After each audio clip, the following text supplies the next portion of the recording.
ওয়ালাইকুম আমার কৃষক বন্ধুরা যে যেখান থেকে আমার ভিডিও দেখতেছেন তাদের আন্তরিক ভালোবাসা। তা আজকে আমি চলে আসলাম আমাদের যে জামশাপুর মাঠে। যে আমার এক কাকা কলাম আমরা বলছিলাম আমাদের জামশাপুর মাঠে 200 পাখির উপরে আমরা যে মুরগাটা পিস চাষ করি, তখন আমার এক কাকা উঠছে। আমরা আজকে আমার কাকার সাথে একটু সাক্ষাৎকার করি, তার এই পিজি কীরকম ফলন হয় আমরা করলাম আজকে সেই বিষয় নিয়ে আজকে কথা বলবো। কাকা আসসালামু আলাইকুম। আমরা দেন যে আমার কাকা উঠছে, আমরা বাগবাতে চলে যাই, দেন ওই যে ওখানে চলে যাই। আসসালামু আলাইকুম ভাই। ওয়ালাইকুম আসসালাম। কেমন আছো ভাই? আছি ভাই। ভাই কিরকম ফলন আছে পিজির? পিঁয়াজের ফলন হলো 50-60 মন। দেখি কিরকম হয়েছে। ও সে আপেল হয়েছে না? আপেল হয়েছে হাইব্রিড। ও খুব ভালো মানের পিস না? খুব ভালো মানের পিস। এই বেসর লাগালে ভালো ফলন হয়। হ্যাঁ ভালো ফলন হয়। মানে এই পিজের কিরকম দাম আছে এখন? এই পিঁয়াজের দাম হলো আমরা দাম পাচ্ছি না, মানে এই পিঁয়াজ হলে এখন গাঙে ফেলা দেওয়া লাগবে। মানে কিরকম দাম? 1400-1500 টাকা মন? 1400-1500 টাকা মন, কিছুই হচ্ছে না। মানে অনেক কৃষকের খরচ বেশি হয়ে গেছে, বেশি হচ্ছে, আমরা দাম পাচ্ছি না। ফসলের দাম নাই, ন্যায্য মূল্যের দাম আপনারা পাচ্ছেন না। ভারতের পেঁয়াজ আনা নিষিদ্ধ হতে হবে। মানে ভারত থেকে তো পেঁয়াজ আনবেই নি। ঠিক আছে, তাহলে হয়তো আমরা কিছুটা বাংলাদেশি কৃষকরা কিছুটা দাম পাই। ও দেখেন, এরা কলাম ভারত থেকে পেঁয়াজ আনা নিষেধ করতেছে, আর অন্য অন্য দেশের তো সরকার পেঁয়াজ আমদানি করতেছেন।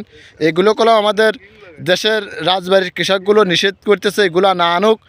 আর আমাদের যে পেঁয়াজ আমদানি আমরা করতেছি, আমাদের দেশে অনেক পেঁয়াজ আছে, অনেক পেঁয়াজ আমরা লাগাইছি, আর এই পিসগুলোই খাচ্ছে না। তা বাইরের থেকে আনি আমরা কি করব? বাইরের থেকে আনি তো আমাদের দেশের কৃষকগুলো নষ্ট করতেছি, তাই না? হ্যাঁ। তা আমরা সরকারের কাছে দাবি আছে না বাইরের থেকে পিস আমদানি? আর এই পিসের বাজার কীরকম করে দিলে কৃষকদের লাভ হয়? আপাতত 3000 টাকা বাজার করে দিলে এই বছরে লাভ হয় না? এই বেতন তো 10,000 টাকা মন কিনছেন। 10,000 টাকা মন, 8,000 টাকা মন বেতন কিনে লাগাইছি। ও তো অনেক খরচ খরচা এবার হয়ে গেছে। ঠিক আছে, আর একটা জনের দাম হইল না 800 টাকা। ও তা উঠো উঠো উঠো উঠোন দেই, উঠো তো উঠো, আজ উঠোন দেয় যে উঠো। এই দেখেন যে উঠো হচ্ছে কলম, এই দেখেন যে উঠে আসছে কত অনেক। তাহলে তো এই যে এক পাখিতে কেমন 50-60 হাজার টাকা খরচ আছে? 50,000 না? 50,000ই খরচ। আর ওন বেচতেছেন 40,000। 40,000, 10,000 টাকা ঘাটতি। আরো নিজেদের ফরম যেটা এটা জমি খরচ শেষ দিয়ে সার তো ধরা যাচ্ছে না, সার মার বাদ খরচ তো খরচের পয়সাই উঠতেছে না। এবার লসে না? এবার লস। দেখেন এই যে আমি আপনাদের দেখাই, দেখেন যে আমরা কোনো যে পিস অলরেডি যে উঠেও রাখছি। এই যে এই পিস কলা আমরা 10,000 টাকা মন আমরা কিনছিলাম বেসন, আর এই পিস মন বিক্রি করতেছে আছে 1500 টাকা 1200 টাকা মন। তা আমাদের কৃষকদের কতটা গুয়ার ভিতরে বাস যাইতেছে যে লাগাইছি আমরা নিজেরাই বুঝতেছি। তা সরকারের কাছে আমাদের দাবি, সরকার বাইরের থেকে পিস আমদানি না করুক, আর আমাদের দেশে যে পিস আছে আমরা চাষ করতেছি রাজবাড়ি, এইগুলো দেশে খাচ্ছে না।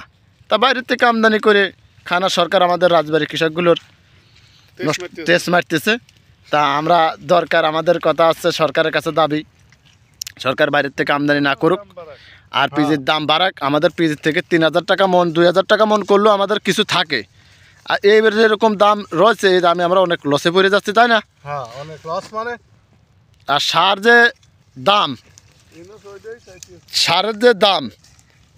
যে দাম আমাদের ফসলের সে দাম নাই।